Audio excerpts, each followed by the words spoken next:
بسم اللہ الرحمن الرحیم۔ السلام علیکم۔ سینٹرل جیل کراچی میں شوہر نے پھانسی پر لٹکنے سے پہلے آخری خواہش میں بیوی سے ہم بستری کی خواہش کی تو خواہش پوری کر دی گئی۔ جب وہ جیل کے اندر ہی بیوی سے ہم بستری کرنے لگا تو ایسا کیا ہوا کہ جسے دیکھ کر سارے پولیس والوں کی چیخیں نکل گئیں۔ توبہ! میں نے کمرے میں 2 خفیہ کیمرے نصب کر دیے تھے۔ اگرچہ یہ انتہائی غیر اخلاقی حرکت تھی مگر میں اپنے سے اوپر موجود لوگوں کے ہاتھوں مجبور تھا، اور جیلر صاحب کی خواہش تھی کہ میں اس کمرے میں کیمرے لگاؤں جہاں اب سے کچھ دیر کے بعد ایک قیدی کو اس کی بیوی سے ملاقات کروائی جانی تھی۔ مجھے جیلر صاحب کی سمجھ نہیں آ رہی تھی کہ پہلے تو وہ ایک سزائے موت کے قیدی کی ایسی خواہش ماننے کو بڑی آرام سے راضی ہو گئے تھے جو انتہائی عجیب و غریب تھی، اور پھر اس کے بعد اس کمرے میں کیمرے لگوا کر تو انہوں نے ہر حد ہی پار کر دی تھی۔ لیکن جیلر صاحب سے ہر قسم کی توقع کی جا سکتی تھی کیونکہ وہ اکثر ہی رات کے وقت بیٹھ کر شراب پیے پائے جاتے تھے اور انہیں کسی بات کا ڈر خوف بھی نہیں تھا۔ شاید یہ ان کا عہدہ تھا جس کی وجہ سے انہیں کسی کا بھی خوف نہیں تھا، یا پھر ان کے اوپر تک کے تعلقات۔ مگر مجھ جیسے انسان کے لیے یہ بات بالکل بھی ناقابل قبول تھی کہ کمرے میں کیمرے لگا کر کسی بھی میاں بیوی کے درمیان ہونے والی معاملات کو دیکھا جائے۔ کیمرے لگانے کے بعد میں بلا ارادہ ہی اس قیدی کی بیرک پہ پہنچ گیا جہاں وہ تنہا بیٹھا تھا۔ میں جب بھی اس کا چہرہ دیکھتا تو مجھے عجیب سا احساس ہوتا۔ 2 دن کے بعد اسے سزائے موت ہونے والی تھی اور اس کے چہرے پر ایسا سکون تھا جیسے اس نے قتل نہیں کیا ہو بلکہ کوئی نیکی کی ہو۔ وہ اضطرابی کیفیت جو یہاں موجود دوسرے سزائے موت پانے والے قیدیوں کے چہرے پہ نظر آتی تھی اس کے چہرے پر بالکل بھی نہیں تھی۔ نہ ہی اسے موت کا ڈر تھا اور نہ ہی اپنے کیے پر کوئی پشیمانی۔ اب بھی وہ بہت سکون سے بیٹھا تھا۔ میں اس کے پاس جا کر پنجوں کے بل بیٹھا اور اس کی آنکھوں میں آنکھیں ڈال کر اسے پوچھا، کیوں بھائی قیدی نمبر 517، تمہیں موت کا خوف نہیں ہے؟ مرنے سے پہلے کوئی ایسی خواہش کا اظہار کرتا ہے؟ حد ہے، تم تو مرنے سے پہلے بھی اپنی بیوی کے ساتھ سہاگ رات منانا چاہتے ہو۔ میری مانو تو اپنی اس خواہش سے پیچھے ہٹ جاؤ اور خدا کو یاد کرو۔ میری بات کا اس نے کوئی جواب نہ دیا۔ میں بس اس کے چہرے کو پڑھتا وہاں سے کھڑا ہو گیا۔ میں نے آج تک ایسا سکون کسی بھی چہرے پہ نہیں دیکھا تھا۔ بس یہی بات مجھے بار بار تجسس میں مبتلا کر رہی تھی کہ انسانی فطرت کے خلاف کیسے وہ شخص موت کو سامنے پا کر بھی اتنا مطمئن ہے۔ میں نہیں چاہتا تھا کہ اس کی بیوی اور وہ اس کمرے میں جائیں، لیکن یہ سب میرے ہاتھ میں نہیں تھا۔ اس قیدی کی عمر محض 28 سال تھی۔ اس نے اپنے جگری یار کو قتل کیا تھا اور اسی کی موت کے جرم میں وہ یہاں تک پہنچا تھا۔ لیکن حیرت کی بات تھی کہ یہ قتل اس نے کیوں کیا تھا یہ بات کوئی بھی نہیں جانتا تھا۔ نہ اس نے کوئی وجہ بیان کی تھی، بلکہ اس نے خود پولیس کو گرفتاری دی تھی اور اس بات کا اعتراف بھی کیا تھا کہ وہ قاتل ہے۔ لیکن جب اس سے قتل کی وجہ پوچھی گئی تو اس نے اپنی زبان پر تالا لگا لیا۔ عدالت میں بھی اس نے خود قبول کیا کہ وہ قاتل ہے، مگر قتل کی وجہ تب بھی نہ بتائی، اور چونکہ اس نے خود جرم قبول کیا تھا اسی لیے اسے سزائے موت دے دی گئی۔ مقتول کے گھر والوں نے بہت ہنگامہ کھڑا کر رکھا تھا۔ ان کا کہنا تھا کہ ہمارا بیٹا اس کا بچپن کا دوست تھا، ان دونوں کے درمیان کبھی کوئی جھگڑا نہیں ہوا تھا، پھر بھی نہ جانے کیوں اس نے اپنے دوست کو مار ڈالا ہے۔ اس کی بیوی سے بھی اس معاملے پر کافی تفتیش کی گئی تھی، لیکن اس نے صاف کنارہ اختیار کرتے ہوئے یہی موقف اپنایا تھا کہ اسے کچھ بھی معلوم نہیں ہے۔ اس کا شوہر شہریار اور دوست مزمل ایک دوسرے سے بہت زیادہ قریب تھے اور ان کے درمیان کوئی ایسا جھگڑا نہیں تھا کہ جس کی وجہ سے اس کا شوہر یہ قتل کرتا۔ کچھ دنوں تک تو یہ خبر ٹی وی کی زینت بھی بنی رہی تھی کہ ایک دوست نے اپنے دوست کو قتل کر دیا، اور تھوڑی ہی دیر کے بعد مجھے وائرلیس پر اطلاع ملی کہ قیدی نمبر 517 کی بیوی آ گئی ہے۔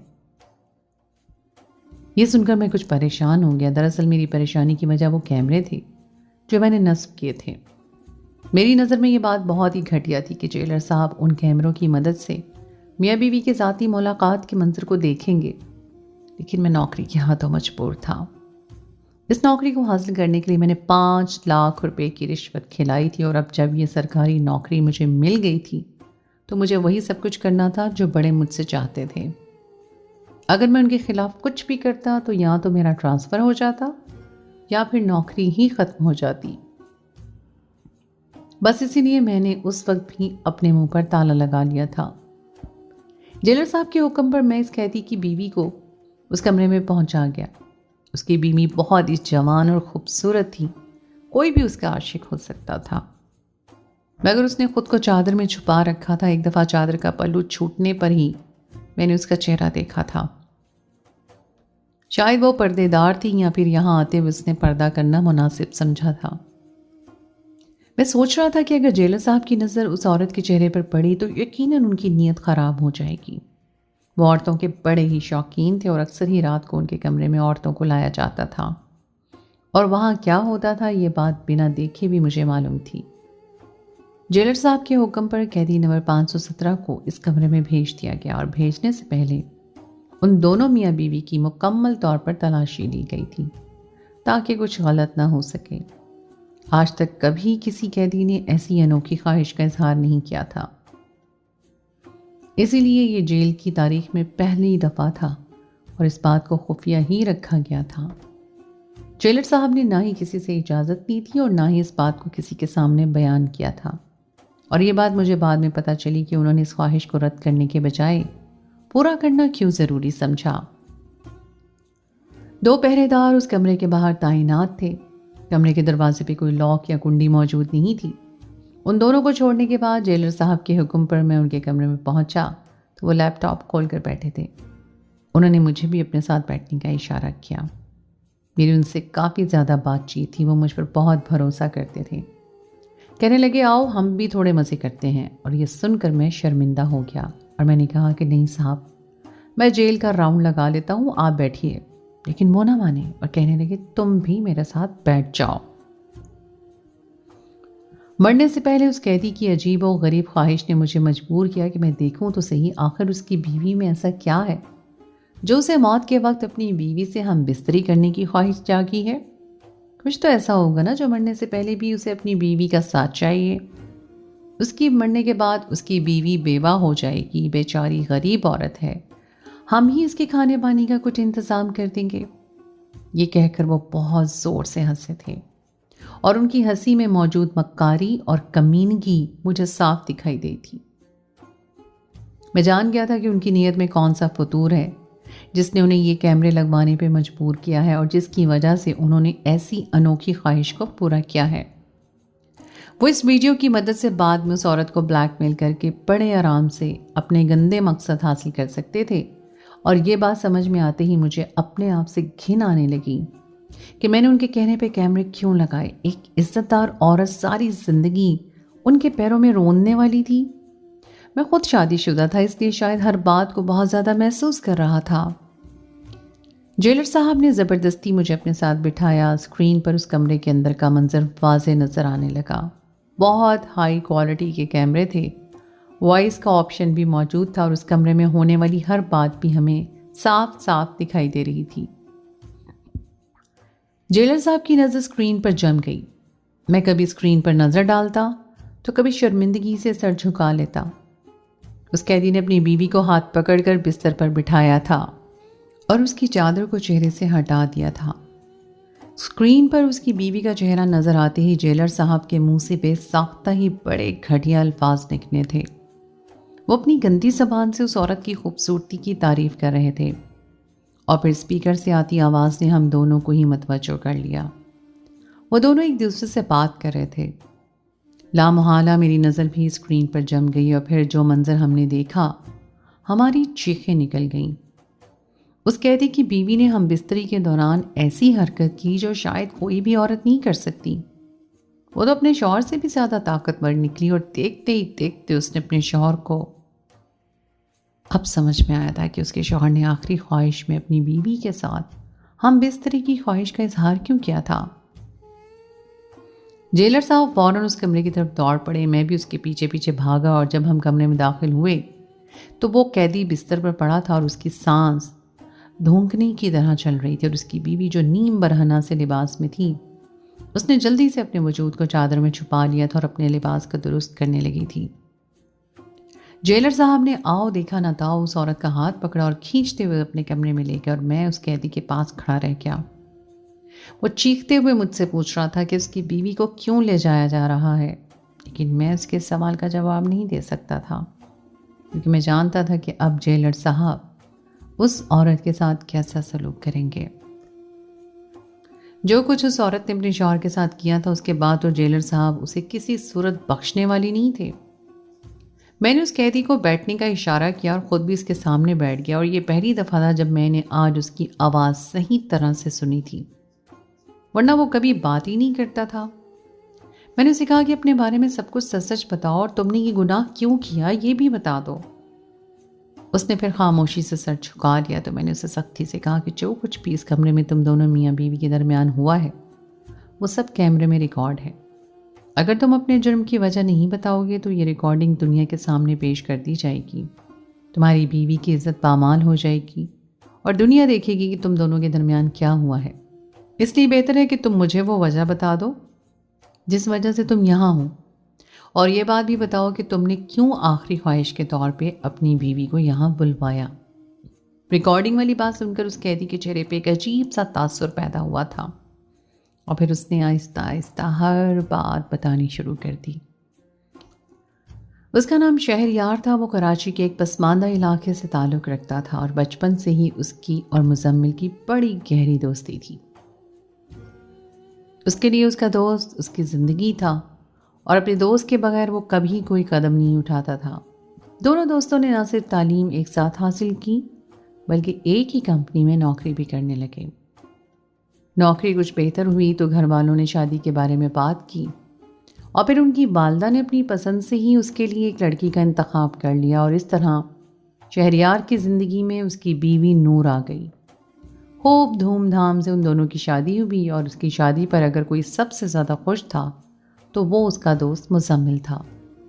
نور اپنے ساتھ اپنی اچھی قسمت بھی لے کر آئی اور شہریار کا پروموشن ہو گیا۔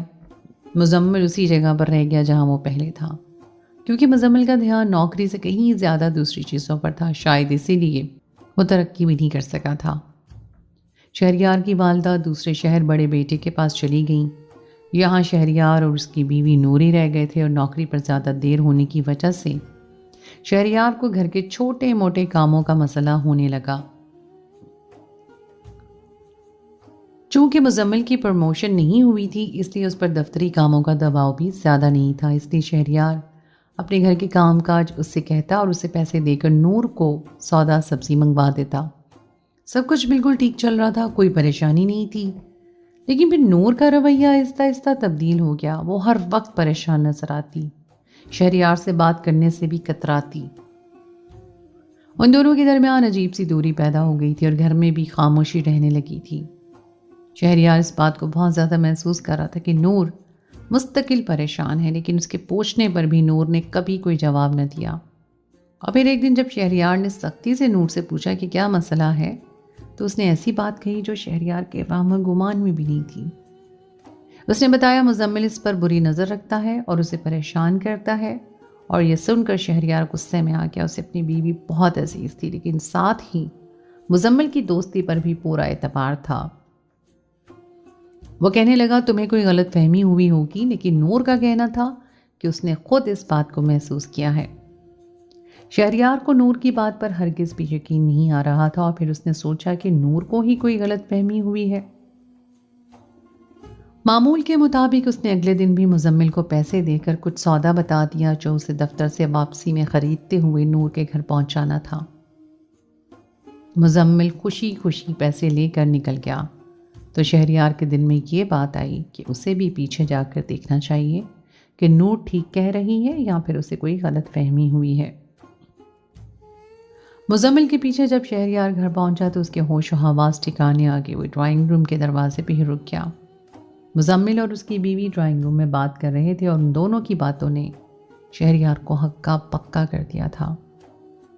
نور کہہ رہی تھی کہ بس مزمل بہت ہو گیا، اب تم اپنی حد میں رہو، اور مزمل اس سے کہہ رہا تھا کہ اگر نور نے اس کی بات نہ مانی تو وہ زبردستی اپنی ہر حد پار کر گزرے گا۔ ایک لمحے میں ہی شہریار کی نظر میں دودھ کا دودھ اور پانی کا پانی ہو گیا۔ وہ جان گیا کہ نور جو کچھ کہہ رہی تھی وہ سب کچھ سچ تھا۔ نور کی پریشانی وجہ بھی اسے سمجھ آ گئی تھی، لیکن اس میں اتنی ہمت نہیں تھی کہ ان دونوں کے سامنے جاتا۔ جس دوست پر اسے بہت مان تھا، اس پر بھروسہ کر کے وہ اسے اپنے گھر بھیجا کرتا تھا، اسی دوست نے اس کی پیٹھ پر خنجر گھونپا تھا۔ مزمل کی خاطر تو اس نے نور کی ہر بات کو بھی جھٹلا دیا تھا۔ وہ واپس الٹے قدموں گھر سے باہر نکل گیا۔ اس بات کو 2 دن گزر گئے تھے اور شہریار کے دل میں ایک آگ سی جل رہی تھی۔ اس نے اپنی بیوی نور کو رہنے کے لیے میکے بھیجا اور خود دفتر سے واپسی میں مزمل کو اپنے ساتھ گھر لے آیا۔ وہ مزمل سے جاننا چاہتا تھا کہ اس نے ایسا کیوں کیا، لیکن جب یہی بات اس نے مزمل سے پوچھی تو مزمل نے جو کچھ اس سے کہا وہ سن کر اسے مزید غصہ آ گیا۔ مزمل نے نور پر الزام لگایا تھا کہ نور اسے جان بوجھ کر اپنی طرف راغب کرتی ہے اور وہ ایک اچھی عورت نہیں ہے۔ مزمل نے شہریار کو بتایا کہ نور کے پہلے بھی کئی لڑکوں کے ساتھ چکر تھے، اس کا کردار ٹھیک نہیں ہے۔ یہ سن کر شہریار طیش میں آ گیا۔ اپنی بیوی کے حوالے سے ایسی بات اسے برداشت نہ ہوئی اور اس نے غصے میں مزمل کو مارنا شروع کر دیا۔ مزمل جوان مرد تھا، اس نے بھی پلٹ کر ہاتھ اٹھایا تو شہریار نے غصے میں وہیں رکھی فروٹ کاٹنے والی چھری اٹھا کر اس پہ وار کیا، اور یہ سب کچھ اتنا اچانک ہوا کہ سیدھے مزمل کی شہرگ ہی کٹ گئی۔ کچھ ہی لمحوں میں مزمل نے اسی کمرے میں دم توڑ دیا اور جب شہریار کو ہوش آیا تو سب کچھ ختم ہو چکا تھا۔ اس نے خود ہی پولیس کو فون کر کے اطلاع دی، کیونکہ وہ کوئی عادی مجرم نہیں تھا۔ وہ خود بھی صدمے میں تھا کہ اس نے یہ کیا ہے، اور پھر شہریار نے خود ہی اپنا گناہ قبول کرتے ہوئے اپنے آپ کو پولیس کے حوالے کر دیا۔ جس کسی کو بھی یہ خبر پتہ چلی کہ مزمل کو شہریار نے قتل کیا ہے تو وہ حیران رہ گیا۔ ان دونوں کی دوستی کی مثال تو ایک زمانہ دیا کرتا تھا، اسی لیے کسی کو بھی یقین ہی نہیں آ رہا تھا کہ نہ شہریار کے گھر والوں کو اور نہ ہی مزمل کے گھر والوں کو۔ پولیس نے تفتیش کا دائرہ بڑھایا، لیکن کوئی ایسی بات پولیس کو نہیں پتہ چل سکی جو اس قتل کی وجہ ہوتی۔ لاکھ پوچھنے پر بھی شہریار نے قتل کے پیچھے کی کوئی وجہ پولیس کے آگے بیان ہی نہیں کی، اور نہ ہی عدالت میں۔ پولیس نے نور کے بھی بیانات لیے تھے، لیکن وہ اس وقت گھر پر ہی موجود نہیں تھی، وہ اپنے مائکے گئی ہوئی تھی، اس لیے اسے بالکل بھی اندازہ نہیں تھا کہ شہریار نے مزمل کو کیوں مارا ہے۔ اس نے مزمل کے خلاف تھوڑا بہت شہریار کے کانوں میں زہر رونڈیلا تھا، لیکن اسے یہ اندازہ نہیں تھا کہ شہریار یہ کر گزرے گا۔ اپنی عزت کو بچانے کے لیے اس نے پولیس کے آگے کوئی بات ہی نہیں کہی تھی۔ 4 مہینے کیس چلنے کے بعد شہریار کو سزائے موت کی سزا سنا دی گئی تھی، لیکن حیرت کی بات تھی کہ سزا سننے کے بعد بھی شہریار کی آنکھوں سے کوئی آنسو نہیں گرا تھا۔ وہ بالکل خاموش تھا، اور ایک بار اس سے جیل میں ملاقات کرنے کے لیے اس کی بیوی آئی تھی، لیکن بہت ہی سرسری سی ملاقات تھی، اور پھر شہریار نے مرنے سے پہلے اپنی بیوی سے ہم بستری کی خواہش کا اظہار کر دیا۔ مجھے اور جیلر صاحب کو لگا تھا کہ شاید وہ اپنی بیوی سے بہت محبت کرتا ہے اور اسی لیے اسے آخری دفعہ ملنا چاہتا ہے، لیکن اسکرین پر نظر آنے والے مناظر تو کچھ اور ہی بیان کر رہے تھے۔ جب اس کی بیوی اس سے ملنے کے لیے آئی تو اس نے اسے اپنے سامنے بٹھایا اور اسے کہنے لگا کہ تمہارا سچ مجھے پتہ چل گیا ہے، میں جان گیا ہوں کہ گنہگار مزمل نہیں بلکہ تم تھی۔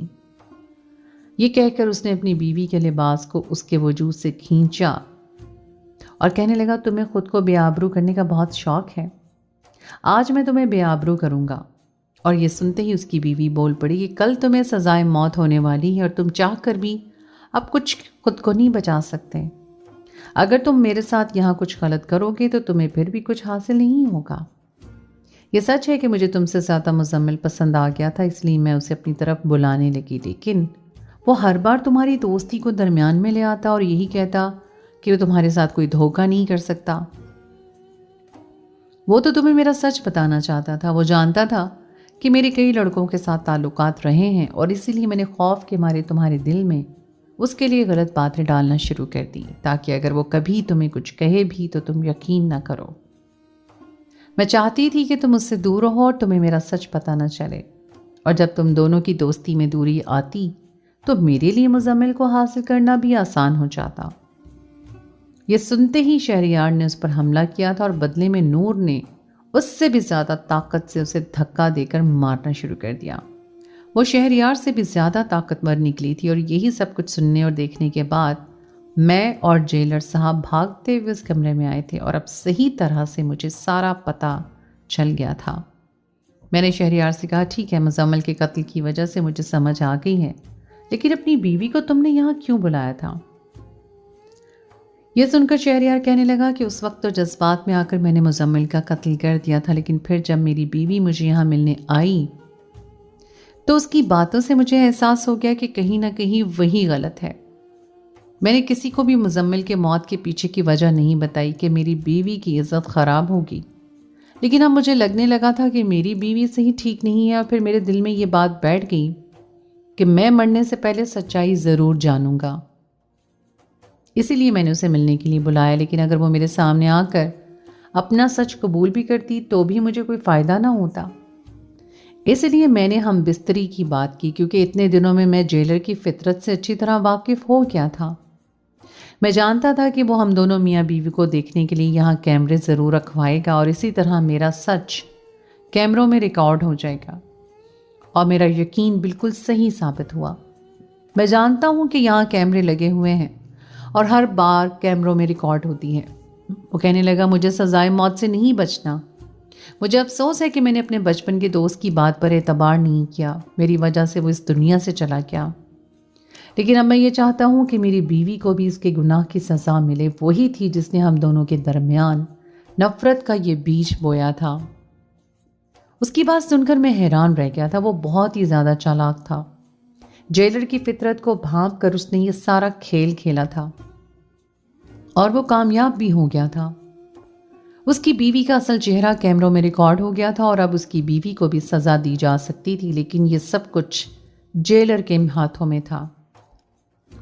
میں نے قیدی نمبر 517 کو واپس اس کی بیرک میں بھیج دیا۔ اگلے دن اسے سزائے موت ہونی تھی۔